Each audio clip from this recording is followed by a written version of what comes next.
Mayong buntag na ako guys another this jungal. So kuan ni sa amo ang nga ng project sa Invite site.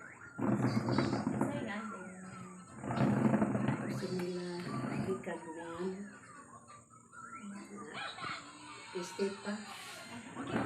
kanang muna ako kamagana na inaabay ka na environmental law ordinance sa ato ang barangay. Malingkod siya ka.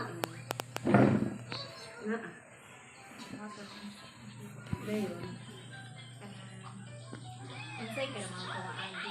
Ang pamaagi, una-una, kada sitio. Adunay ang pinigagaw kabahin na ng proper solid waste segregation. Ipaibaw niya pa naman sa meeting ng mga sitio kagawad. Haron ang mga katawhan sa sitio, nila pong i-apply sa ilahang Yan. panimalay. Ang kuti di Kung ba? saon, Di ba? proper Waka. segregation sa basura. Ilain ang silupin, ilain ang plastic, ilain ang lata, botelya, o iban pa.